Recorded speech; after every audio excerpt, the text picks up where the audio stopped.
인천남중 2학년 친구들 반갑습니다. 자, 벌써 정확한 발음과 표기에 대한 단원도 마지막을 향해서 가고 있습니다. 교과서 본문은 아마도 오늘까지 하면 마무리가 될 거고요. 다음 차시에는 학습 활동을 함께 풀게 되지 않을까 생각합니다. 조금은 어려웠고 딱딱한 단원이었지만 그래도 차분하게 수업에 따라온 친구들을 매우 크게 칭찬하면서 오늘 마무리도 잘해봤으면 좋겠습니다. 자, 이 화면을 벌써 6번째 보고 있죠? 그럼 최소한 선생님과 함께 박자를 맞춰서 공부해온 친구들이라면 선생님이 이 첫 화면에서 학습 목표의 3가지 단어를 강조한다라는 것을 알고 있을 겁니다. 그 중에 첫 번째는 정확, 그 다음 발음, 그 다음 표기죠. 그래서 우리 첫 시간에 정확한 발음에 관한 표준 발음법 제1항을 살펴봤고요. 또 한글 맞춤법이라고 하는 정확한 표기에 관한 규칙 제1항도 살펴봤습니다. 오늘은 어떤 내용이 나올지 다음 페이지를 통해서 살펴보겠습니다. 자, 우리 교과서 116쪽에 있는 사파와 문제를 살펴보겠습니다. 먼저 큰 문제를 보시면 단어 2개가 나와 있죠? 만듦과 만듦 중 맞는 표기는 핵심은 어떤 부분? 표기입니다. 선생님이 지금 발음을 과장해서 했죠? 틀린 발음입니다. 근데 두 단어의 형태를 좀 구분하기 위해서 첫 번째는 만듦, 두 번째는 만듦이라고 읽었지만 사실상 두 단어 모두 발음은 어떻게 될까요? 만듦, 여러분들 발음이 맞는 발음이다라는 믿음으로 공부하자고 했죠? 두 단어 모두 발음은 만듦입니다. 만듦. 자, 그렇지만 발음은 똑같이 만듦이지만 둘 중에 잘못된 표기가 하나 있죠? 우리 이 둘 중에서 어떤 표기가 맞는지를 고르는 겁니다. 당연히 저거지 하고 외운 걸 말하려고 하지 마시고요. 원리에 입각해서 하나씩 분석해 보자고 했죠? 자, 그림을 한번 보겠습니다. 다음 중 맞는 표기는 무엇일까? 자, 여러분 어른들도 표기하실 때요 많이 틀리세요. 그러니까 여러분들도 나중에 틀릴 수 있겠죠? 그러니까 한번 눈여겨보도록 하겠습니다. 자, 첫 번째, 사람들이 빼곡히 있네요. 그래서 빈자리가 없음.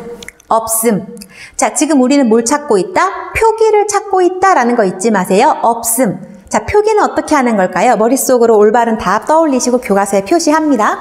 두 번째, 아기가 우린 지금 표기를 하고 있다는 거 잊지 말자 그랬죠? 자, 아기가 발음은 근데 표기는 어떻게 하는지를 고민해 보는 겁니다. 자, 교과서에 모두 표시하셨나요? 그럼 한번 답을 확인해 볼까요? 자리가 없음. 자, 발음은 없음. 두 가지가 지금 똑같이 소리가 나고 있지만 올바른 표기는 무엇이다? 그렇죠. 그쵸. 발음할 땐 없음. 표기는 형태를 밝혀서 없다라는 형태를 밝혀서 적어야 하는 거겠죠. 자, 두 번째입니다. 아기가 소리대로 쓰자면 아마 이 표기가 맞을 것처럼 보일 거예요. 그렇지만 우리는 소리대로만 쓰는 것이 아니죠. 한글 맞춤법 제1항의 내용을 떠올리시면 됩니다. 자, 올바른 표기를 고르면 아기가 할 때는 어떤 표기? 그렇죠. 리을을 살린 표기를 써야 합니다. 자, 여러분, 이 문제 자체를 선생님이 내지는 않을 겁니다. 왜? 이것은 웬만큼 초등학교를 잘 교육과정을 이수한 친구들이라면 표기를 웬만큼 알 거기 때문에 선생님이 이 자체를 묻진 않겠죠. 그렇다면 뭘 물어본다 선생님은? 왜 여기 있는 이 표기들이 맞는 표기인지 그 원리를 알고 있느냐? 이것을 물을 겁니다.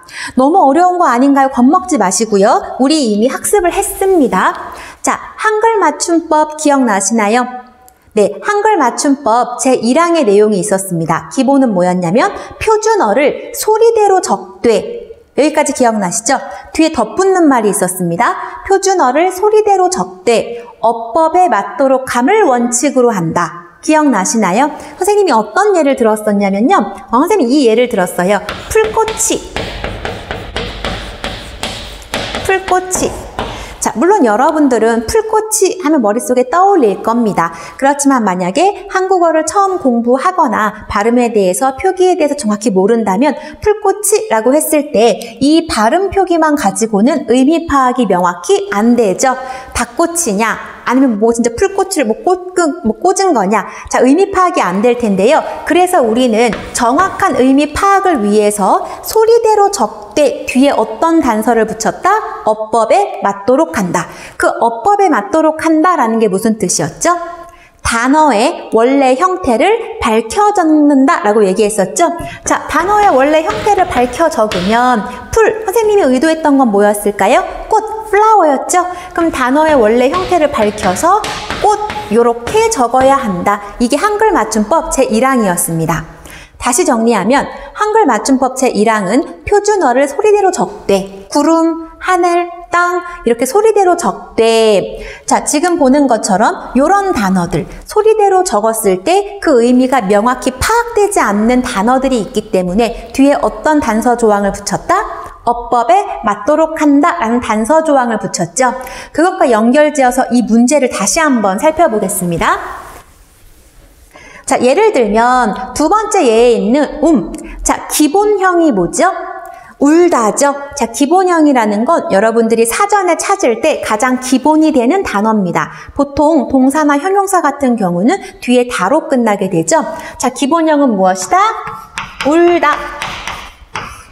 여기까지 이해가 되나요? 자, 울다라는 단어가 있는데요. 자, 이 두 부분 중에서 cry, 정말 눈물을 흘리는 핵심 뜻을 담고 있는 부분은 1번일까요? 2번일까요? 그렇죠. 이 눈물을 흘린다라는 의미를 담고 있는 부분은 바로 이 부분이죠. 우리 이렇게 핵심 의미를 담고 있는 부분을 어간이라고 합니다. 선생님이 어간, 어미 이런 단어들에 대한 보충 수업을 만들어서 선생님이 수업을 보관하는 유튜브에 올린 후에 여러분들한테 공지를 해줄 텐데요. 여러분들이 깊이 공부하고 싶은 친구들은 그 영상을 찾아봐도 됩니다. 자, 우리 이 부분은 어간이라고 얘기를 합니다. 그럼 이 단어는 어디서 나온 단어이다? 울다에서 나온 단어죠. 어떻게 만들어졌는지를 살펴봤더니 어간 플러스 명사를 나타내는 어미, 음이 붙어서 만들어진 겁니다. 자, 그래서 이렇게 결합이 되면 원래 가지고 있던 원형의 리을을 살려서 어떻게 적는다? 이렇게 적어야 맞는 겁니다. 원형이 무엇이다? 울다. 그 울다에 있는 리을을 그대로 살려서 왜? 단어의 형태를 밝혀 적는다라고 했었죠? 그렇기 때문에 그 리을을 살려서 울다. 여기서 유추해내서 리을 받침을 가진 이 단어를 골라야 하겠죠. 그럼 첫 번째, 없다도 마찬가지입니다. 자, 기본형은 무엇일까요? 없다. 적어볼까요? 없다. 그럼 없다도 마찬가지겠죠? 핵심 의미를 담고 있는 어간은 어디? 바로 업 부분입니다. 그럼 없음이라는 것은 이 어간에 마찬가지로 음이 붙어서 만들어진 단어죠. 자, 우리 단어의 형태를 밝혀 적는다라고 얘기했습니다. 형태를 밝혀야 하기 때문에 비읍, 시옷 받침을 그대로 갖고 있어야겠죠. 그래서 이렇게 결합되면 뭐가 된다? 없음. 지금 우리는 표기를 하고 있다는 것을 잊어서는 안 됩니다. 즉, 이 문제의 핵심은요, 여러분들한테 이 답을 골라봐 라는 것보다는 자, 한글 맞춤법 규정을 이해했느냐를 물어보는 거죠.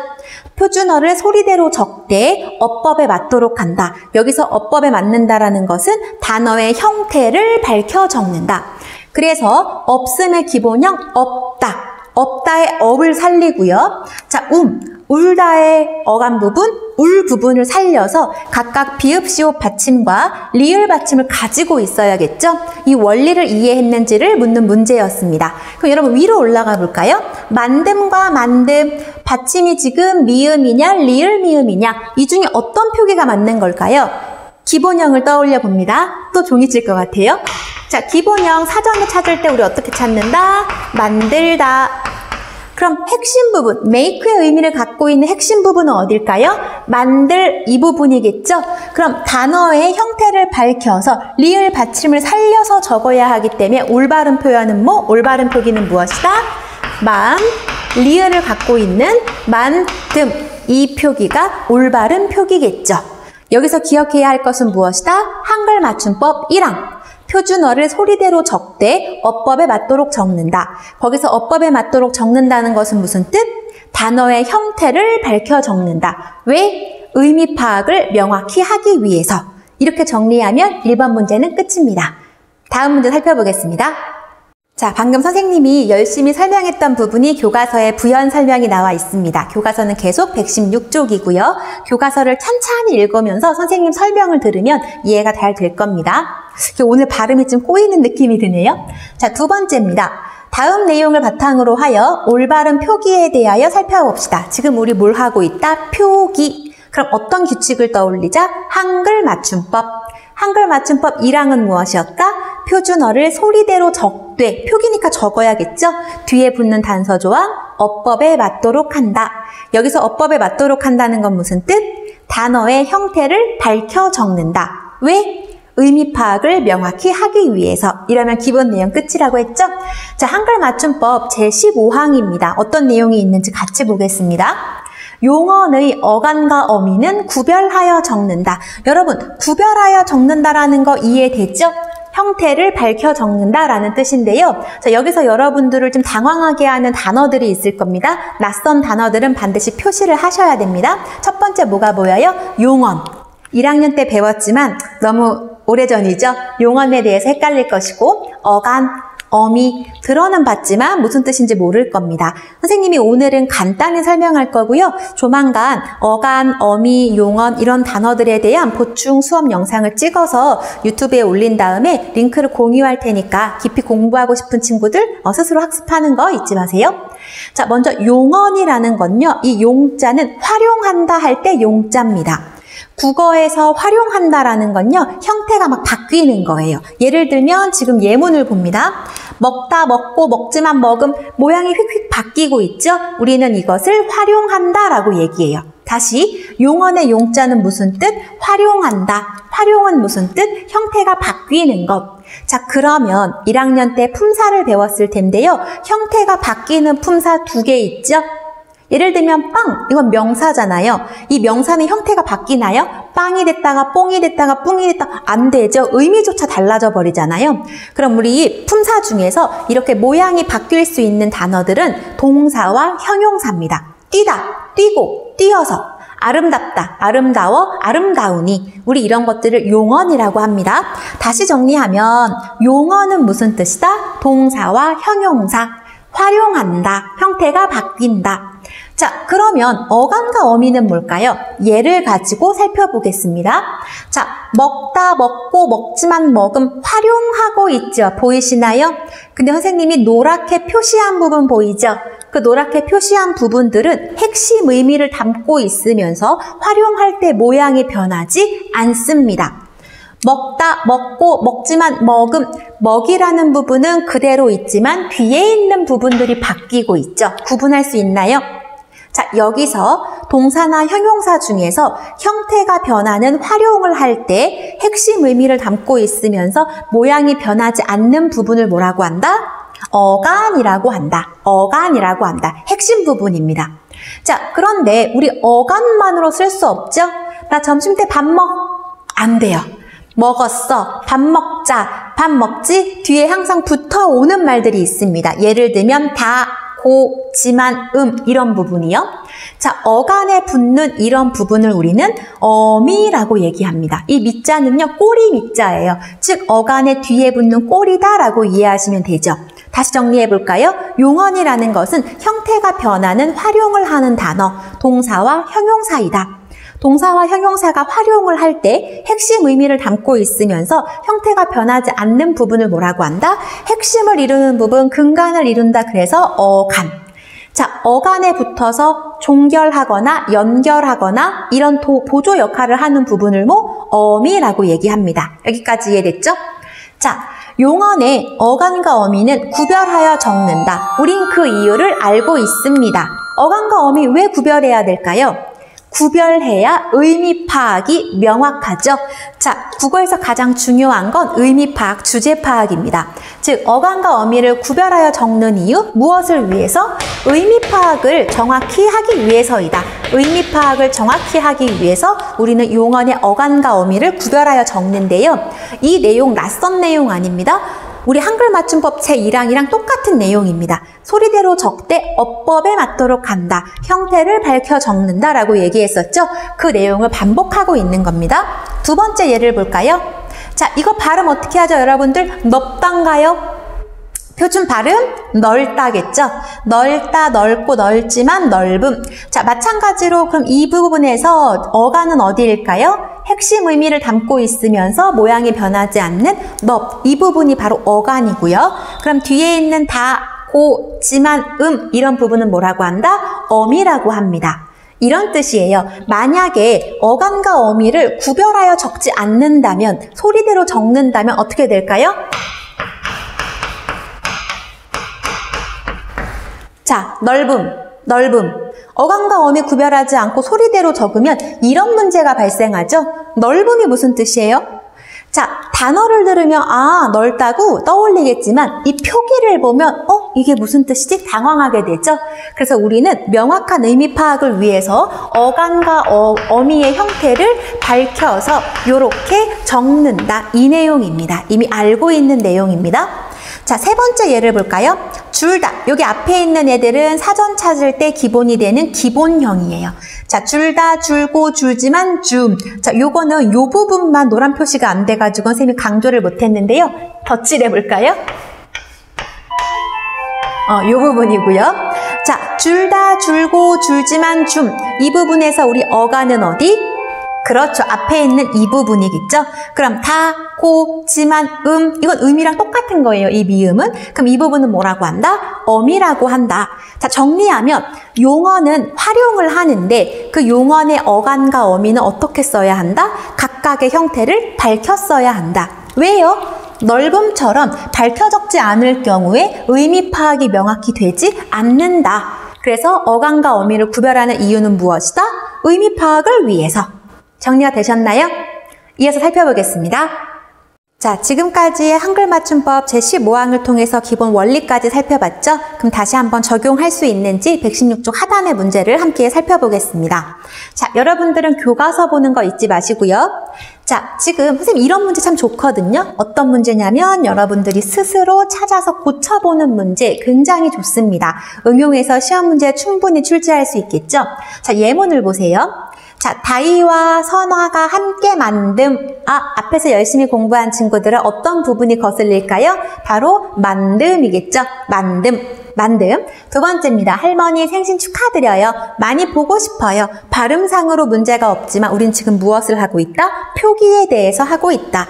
그럼 우리 두 번째 부분에서도 거슬려야 합니다. 어떤 부분이요? 요 부분입니다. 자, 지금 만듦, 싶어요. 발음상으로는 큰 문제가 없지만 우린 지금 무엇을 하고 있다? 표기를 하고 있다. 표기의 기본 원칙, 단어의 의미를 명확히 파악할 수 있도록 단어의 형태를 밝혀 적는다라고 얘기했죠. 그것만 알고 문제를 푸시면 됩니다. 자, 그럼 이제 올바르게 고칠 수 있어야겠죠. 먼저 만듦 부분인데요. 자, 각각을 고쳐볼게요. 자, 만듦 기본형이 뭐였죠? 아까 우리 앞에서도 살펴봤습니다. 사전 찾을 때 가장 기본이 되는 단어 어떤 모양? 만들다죠. 그 만들다에서 선생님 적어볼까요? 만들다. 자, 여러분 어간 찾아볼까요? 만들고, 만들어서, 만드니. 자, 기본형 찾아볼까요? 핵심 의미를 담고 있으면서 형태가 변하지 않는 부분. 자, 만들 이 부분이었습니다. 어간에 지금 어떤 어미가 붙어서 만듦이 된 걸까요? 자, 만들이라고 하는 어간에 뭐가 붙어서? 그렇죠. 우리 앞에서도 살펴봤던 어간, 미음, 음이 붙었겠죠? 자, 그러면 원형을 여기 지금 단어의 원래 형태를 밝혀 적어야 하기 때문에 자, 이걸 쓰면 어떻게 된다? 자, 칠판에 있는 것처럼 이렇게 되겠죠. 만듦. 좀 오버해서 발음하면 만들음. 자, 리을을 왜 살려야 되죠? 단어의 원래 형태가 뭐였으니까 만들다, 만들이라고 하는 어간과 어미의 모양을 밝혀서 만듦, 리을, 미음, 받침이 돼야겠죠. 자, 이번에 두 번째입니다. 싶어요. 발음은 어려움이 없습니다. 자, 뭐뭐 하고 싶어요. 기본형이 뭘까요? 다로 끝나는 기본형, 싶다. 그렇죠? 뭐뭐 하고 싶다. 학교 가고 싶다. 단어를 얘기했나요, 선생님이? 자, 쉽다. 이 부분에서요, 여러분들이 어간을 찾아볼까요? 대답해 볼까요? 어간은 어느 부분일까요? 의미를 담고 있으면서 형태가 변하지 않는 부분, 요 부분이겠죠? 그럼 이 부분에 어떤 어미가 붙어야 싶어요가 될까요? 어렵게 생각하지 마세요. 자, 어간 플러스 뒤에다 어요라고 하는 어미가 붙었겠죠? 자, 그러면 각각의 형태를 구별하여 적는다 그랬으니까 얘는 어떻게 적어야 할까요? 자, 칠판에 있는 걸로 확인할까요? 얘는 10 플러스 어요라고 하는 어미의 각각의 형태를 밝혀서 이런 표기가 올바른 표기겠죠. 자, 116쪽의 핵심은 무엇이다? 단어의 형태를 밝혀 적는다. 어간과 어미가 무엇인지, 용언이 무엇인지 앞에서 설명했던 내용을 다시 떠올리면서 남은 문제도 함께 살펴보겠습니다. 교과서 본문의 마지막 내용인데요. 자, 선생님과 함께 학습했던 1반부터 4반 친구들 중에는 한글날을 맞아서 퀴즈 했을 때 같은 문제가 나왔었습니다. 기억이 날지 모르겠네요. 자, 여러분 많이 틀리는 표기가 나와 있고요. 어른들도 많이 틀려요. 선생님은 국어 선생님이다 보니까 물론 선생님이 그렇다고 틀린 표기를 하나하나 고치진 않아요. 뭐 선생님들 메시지를 주고받는 경우도 있고 친구랑 뭐 카톡을 할 때도 너 이거 틀렸어 이렇게 하진 않지만 보이거든요. 많이 틀리는 부분 지금 나와 있습니다. 자, 문제를 분석하자 그랬죠? 돼요와 돼요 중 맞는 표기는? 자, 여러분 이 중에 어떤 표기가 맞는 표기일까요? 여러분들 참 많이 틀리는데 같이 한번 보겠습니다. 선생님이 답을 찾기 전에 원리를 공부하자고 얘기했었습니다. 기억나시죠? 어간, 어미 떠올리면서 같이 분석해 보겠습니다. 자, 여러분 답 찾기 전에 우리 아까 용언, 어간, 어미에 대해서 공부했습니다. 기억나나요? 자, 예를 들어 볼게요. 선생님이 제일 좋아하는 용언은 먹다인 것 같아요. 먹다로 예를 들어 볼까요? 먹다. 자, 여기서 여러분들 용언을 찾아주세요. 핵심 의미를 담고 있으면서 형태가 바뀌지 않는 부분 어떤 부분? 자, 이 부분입니다. 얘가 바로 어간이죠. 하나 더 해볼까요? 여러분들이 좋아하는 용언 뭐 있을까요? 놀다? 놀다 해볼까요? 자, 놀다에서는 어떤 부분이 핵심입니까? 어간이 어딜까요? 그렇죠. 바로 놀 이 부분이 있죠. 어간. 이 두 개를 가지고 연습을 해보겠습니다. 뒤에 있는 부분은 우리 뭐라고 한다? 어미, 꼬리라고 얘기했습니다. 꼬리 밑자를 써서 어미라고 얘기했었죠. 지금 우리는 어간에 초점을 맞춰보겠습니다. 자, 여러분 국어에서 어간이 단독으로 쓰일 수 있을까요? 어렵게 생각하지 마시고 칠판에 보이는 그대로 적용해 보세요. 어간만으로 말이 끝날 수 있나요? 너 오늘 밥 먹? 안 돼요. 밖에 나가서 놀? 안 돼요. 즉 정리하면 국어에서는 용어는 단독으로 쓰일 수 없습니다. 뒤에 항상 뭘 달고 와야 한다? 어미를 달고 와야 한다. 외워야 되나요? 너무 당연하죠? 그쵸? 우리 어간은 단독으로 쓰일 수 없어서 뒤에 뭘 달고 온다? 어미를 달고 온다. 이걸 머리에 넣으시면 이 문제가 보일 겁니다. 그럼 여러분, 돼요의 기본형은 뭘까요? 사전 찾을 때 우리 뭐라고 찾으면 될까요? 색깔을 조금 달리해서 돼요의 기본형, 되다죠? 자, 여기까지는 이해가 되나요? 그럼 여기서 여러분들이 어간 찾아야겠죠? 되다에서 어간은 어떤 부분일까요? 그렇죠. 대답할 수 있을 겁니다. 바로 이 부분입니다. 그럼 질문합니다. 국어에서 어간이 단독으로 쓰일 수 있나요? 없다고 했습니다. 그건 마치 밥 먹과가 똑같은 거라고 얘기했어요. 그렇다면 이 돼 역시 얘 혼자 단독으로 쓰일 수 없겠죠. 항상 뒤에 뭘 달고 와야 한다? 어미를 달고 와야 합니다. 여기까지 정리됐나요? 좋습니다. 그럼 같이 살펴보겠습니다. 자, 저는 뭐 해볼까요? 저는 내일 시간이 돼요 라고 얘기해 볼까요? 이거 똑같은 문제네요. 돼요 어떤 게 맞는지 같이 한번 보겠습니다. 예문 볼게요. 이모, 토요일에 이모 댁에 놀러 가도 돼요? 이 뜻이잖아요. 자, 써볼게요. 자, 돼요. 자, 요 돼랑 지금 이 돼를 구분하는 겁니다. 자, 여러분 두 개 공통으로 기본형은 뭐냐면요. 위에 있는 이 친구예요. 즉, 이 되다와 요 되자의 기본형은 얘입니다. 그럼 두 개는 뭐가 다른지를 볼게요. 자, 여기 있는 이 되는요, 말 그대로 어간 단독 하나만 있는 애예요. 어간이에요. 그럼 얘는 뭘까요? 우리가 선생님이 편의상 돼지돼라고 얘기하는데요. 이 돼지돼는 어떤 게 결합된 걸까요? 얘는 돼 플러스 어가 결합된 형태입니다. 구분할 수 있나요? 자, 1번에 있는 이 돼는요, 어간이 단독으로 사용된 형태고요. 자, 요 돼지돼는요, 어간과 어미가 결합된 형태예요. 여기까지 이해가 됐나요? 그러면 예를 들어 보겠습니다. 얘가 쉽게 안 떠오르네요. 갑자기 또 하려고 하니까 그냥 교과서 예문 보죠. 자, 토요일에 이모 댁에 놀러 가도 돼요? 그럼 여러분, 요거를, 여기서 핵심은요, 헷갈리면 우리 뭘 붙여본다? 얘를 붙여보시면 돼요. 얘를 붙였을 때 말이 되면 돼지 돼자를 쓰는 것이고, 얘를 붙였을 때 말이 안 되면 그냥 요 기본형 돼를 쓰는 거겠죠? 한번 볼까요? 토요일에 이모 댁에 놀러 가도 돼요? 되어요? 어떤 게 맞는 표기일까요? 돼요? 되어요? 답은 뭘까요? 그렇죠. 여러분들 우리 교과서 117쪽에 있습니다. 자, 여기서의 내용은요. 되어요. 말이 되죠? 어가 들어가서 말이 되면 우리 어떤 돼를 쓴다? 요 돼지 돼를 쓴다고 했습니다. 그럼 첫 번째 문제에서 올바른 표현 돼요. 돼지 돼자를 쓰는 거겠죠? 뭘 줄임말이다? 이모 이모네 집에 가도 돼어요 어요라고 하는 어미를 붙여서 축약된 형태가 바로 요 돼지 돼자이다. 돼지 돼자는 선생님이 붙인 말입니다. 이해하기 쉽도록요. 자, 그럼 두 번째 볼까요? 토요일 일정을 봐야 알겠는데, 자, 답이 이 중에 하나만 있을 수도 있고요. 두 개 다 맞을 수도 있습니다. 반드시 하나만 골라야겠다는 생각은 버리시고요. 원리는 동일합니다. 기본형은 뭘까요? 보다. 그럼 얘는 뭘까요? 얘는 바로 보 플러스 아가 결합된 형태예요. 그러면 보와 야는 이 두 가지는 서로 같은 겁니다.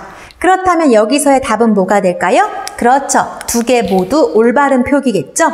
다시 정리하면 핵심은 여러분, 요게 가장 어려워요. 많이 틀리는데요. 이 두 가지 표현의 공통된 기본형은 무엇이다? 되다이다. 근데 이 되다에서 핵심 의미를 담고 있으면서 형태가 바뀌지 않는 어가는 어디다? 바로 이 되다. 근데 이 되는 뒤에 항상 어미를 달고 와야 하는데, 이 돼 뒤에 어미 어가 와서 축약된 형태가 무엇이다? 돼지 돼이다. 따라서 구분할 때 어를 붙여서 말이 되면, 그렇죠, 돼지 돼자를 쓰고, 어를 붙였을 때 어색하면 그냥 기본에 요 돼를 쓴다. 자, 보아야, 봐야 두 가지는 어떻다? 똑같은 단어이다. 왜냐하면 봐가 뭘 줄임말이기 때문에, 보아를 줄임말이기 때문에 이 두 가지는 결국 같다라는 내용입니다. 자, 정리가 됐나요? 다음 이어서 살펴보겠습니다. 자, 매우 일상생활에 중요하게 사용이 되고 많이 틀리면서 각종 시험 문제에도 많이 출제될 수 있기 때문에 이 되다에 대한 연습을 조금 더 해보겠습니다. 선생님이 칠판에 정리를 좀 해봤죠? 요 되자와 선생님이 편의상 돼지 되라고 했던 이 표기의 기본형은 무엇이다? 되다. 이 중에 우리 어간은 어떤 부분이다? 요 앞부분이다. 그래서 이렇게 그냥 어간 되만 쓰인 것은 말 그대로 어간에 되가 쓰인 거고요. 돼지 돼자라고 하는 건 편의상 붙인 겁니다. 이 어간에 어미 어를 붙인 형태이다. 즉, 이 돼지 돼자는 되어라고 풀어 쓰는 것이다. 풀었을 때, 이걸 줄였을 때 뭐가 된다? 돼지 돼가 된다. 그래서 두 개의 올바른 표기를 고를 때에는 뭘 붙여보자? 어를 붙여보자. 어를 붙였을 때 말이 자연스러우면 뭐가 되고 돼지 돼가 되고, 어를 붙였을 때 말이 어색하면 그냥 요 기본 어간의 돼가 된다라고 했었죠? 그럼 적용해 볼까요? 내년에는 중학교 3학년이 되고, 이 돼에다 어를 붙여보겠습니다. 말이 자연스러우면 이 돼지 돼자를 고르면 되고요. 말이 어색하면 앞에 있는 어간 기본형을 고르면 되죠? 붙여볼까요? 내년에는 중학교 3학년이 되어고, 말이 어때요? 나 내년에 중학교 3학년이 되어고. 바보 같죠? 말이 안 됩니다. 그럴 때는 어간에 어미 어를 붙이는 게 아니란 뜻이죠. 그럼 둘 중에 어떤 게 올바른 표기일까요? 어미를 붙이지 않은, 그렇죠, 요 부분이겠네요. 이해됐나요? 자, 이 되는 뭘 줄임말이다? 되어. 이해됐죠? 이미 첫 번째 요 되고에 어간에 어미 고가 붙어서 말이 자연스럽잖아요. 어를 붙일 필요가 없다는 겁니다. 그럼 두 번째입니다. 내년에는 중학교 3학년이 돼. 내년에는 중학교 3학년이 돼. 자, 이 부분은 어떨까요? 어를 붙여보자고 했죠? 내년에는 중학교 3학년이 돼요. 이게 어색해 보일 수도 있습니다. 자, 어를 붙였을 때 말이 어떤가요? 요건 다른 예를 들어볼까요? 선생님이 아까 먹다라는 동사를 예로 들었는데요. 자, 우리 내일 밥 으로 끝날 수는 없다고 했죠. 뒤에 항상 끝내주는 뭐 자가 온다든지 내 밥 먹어 이런 어미가 와야 된다고 했습니다. 같은 원리를 적용해보면 내년에는 중학교 3학년이 돼 라는 문장이 끝날 때에도 어간이 단독으로 끝날 수는 없다 그랬죠. 뒤에 자, 다 이런 어미가 와야 된다고 했죠. 그럼 마찬가지입니다. 우리 되라고 하는 어간이 단독으로 끝날 수는 없는 거예요. 그럼 무슨 원리와 같다? 밥 먹과 똑같은 원리라고 얘기했습니다. 그러면 내년에는 중학교 3학년이 돼 뒤에 마무리해주는 어미, 지금 뭐가 온 거예요? 어가 온 거죠? 자, 이 두 개가 줄면 뭐가 된다고 했습니까? 돼지, 돼가 된다 그랬죠. 그래서 두 번째 예에서는 올바른 표기가 뭐다? 그렇죠. 되어가 줄어든 돼가 된다. 자, 실제 만나서 선생님이 대면 수업할 때 한 번 더 복습을 아마 하게 될 겁니다. 그때 반드시 기억해 놓으셨다가 다시 한번 복습할 수 있어야 됩니다. 자, 한글 맞춤법 제35항의 내용은요, 이미 일상생활에 자연스럽게 여러분들이 쓰고 있기 때문에 선생님이 굳이 어렵게 설명하지 않겠습니다. 지금 음악 소리 혹시 들리나요? 옆반에서는 음악 선생님이 또 수업을 찍고 계시나 봐요. 자, 본말이라는 것은 원래 원형, 준말은 줄임말이란 뜻입니다. 두 가지 다 올바른 표기로 인정이 됩니다. 우린 이미 이렇게 쓰고 있고요. 자, 이런 거 달달 외우지 말라고 했죠? 자, 책상에 두어, 내 책 좀 책상에 두어. 너무 어색하죠? 우리 줄임말 뭘 쓰죠? 더. 내 책 좀 책상에 둬 라고 얘기하죠. 이미 우리 쓰고 있다라는 거. 자, 그렇지만 이걸 풀면 두어가 된다. 여기랑 관련해서는 뭘 예를 들어볼까요? 보았다 한번 해볼까요? 어제 집에 가다가 국어 선생님을 보았다? 나 국어 선생님 봤어. 자, 이거 줄어들면 어떻게 되죠? 봤다. 그렇죠. 요것도 맞고요. 요것도 맞다란 뜻입니다. 어려운 설명 없죠? 넘어가겠습니다. 자, 붙인 부분인데요. 이것도 하나하나 외우지 마시고요. 자, 괴어, 턱을 괴다 할 때 그 괴어인데요. 이 괴다를 줄이면 이렇게도 쓸 수 있다. 두 개 다 맞다라는 뜻입니다. 자, 이거랑 관련해서는 여기 있는 예보다 자꾸 종소리가 방해하네요. 요거를 예로 들게요. 되었다. 자, 우리 이 되었다 요렇게 써도 맞고요. 이걸 줄여서 쓰면 어떻게 된다? 원리를 적용해 보시면 됩니다. 자, 얘를 줄이면 됐다. 왜냐하면 아까 되어를 줄이면 돼지, 돼가 된다고 했으니까요. 근데 이걸 여러분들이 어떻게 쓰는 친구들이 있냐면요. 돼, 이렇게 쓰는 친구들이 있습니다. 누가 그래요? 선생님 반에서도 여러 번 봤고요. 선생님 많이 봤거든요. 자, 이 돼지란 표기는 틀립니다. 요렇게 써야 된다라는 거 명심하면서 다음 마지막 문제로 점검하겠습니다. 자, 마지막 문제입니다. 아까 그 이모랑 대화했던 내용 기억나죠? 토요일은 안 될 것 같아. 누굴 만나기로 했어. 누구요? 지난번에 뵀던 분이요. 이 중에 정답은 있을까요? 몇 개가 있을까요? 보겠습니다. 자, 이때 기본형을 찾아야 되죠? 자, 기본형 되다입니다. 여러분들 사전에 되다를 찾아보시면요. 우더른을 만난다라는 의미가 담겨 있거든요. 기본형 자체가 요거예요. 그럼 어간은 어디? 요 부분이겠네요. 자, 지난번에 배웠던 과거 어시 붙은 겁니다. 그러면 배웠던 이게 맞겠네요. 일단 답 뭐가 보이고요? 그렇죠. 요 부분 보이고요. 자, 이게 줄면 뭐가 될까요? 우리 앞에서 했죠? 요게 줄면 어떻게 줄어든다? 옆으로 써볼까요? 이게 줄면 됐던 요렇게 줄어드네요. 같단 뜻입니다. 그럼 또 정답은 요것도 되겠네요. 이렇게 쓰면 안 된다는 뜻입니다. 그래서 이 마지막 문제의 정답을 찾아보면 되었던, 이걸 줄였으면 됐던 요렇게 된다. 이해되시나요? 또 오랜 시간에 걸쳐서 소단원 하나가 이제 마무리가 됐습니다. 다음 시간에는 교과서에 있는 학습 활동을 풀어볼 건데요. 반드시 문제를 먼저 풀고 와야 공부가 된다는 거 알죠? 2학년 거의 다 지나가고 있습니다. 자기 삶에 최선을 다하자라는 거 여러 번 얘기하고 있습니다. 자, 오늘의 한 문장입니다. 선생님 좋아하는 문장인데요. 자연의 봄이야 어김없이 오지만, 봄은 우리가 뭐 오지마 그래도 오고 빨리 와 그래도 자기 정해진 순서대로 오잖아요. 자연의 봄이야 어김없이 오지만 삶의 봄은 만들어야 온다. 여러분들의 삶은 지금 어느 계절인 것 같은가요? 선생님은 약간 가을이기도 하고 또 코로나 때문에 여러분들도 많이 못 만나고 이러면서 마음이 조금 스산한 기분이 드는데요. 그래도 내 마음을 내가 스스로 봄으로 만들 수 있어야겠죠? 여러분도 선생님의 삶도 얼른 봄을 맞이하길 바라면서 오늘 수업 마무리하겠습니다. 감사합니다.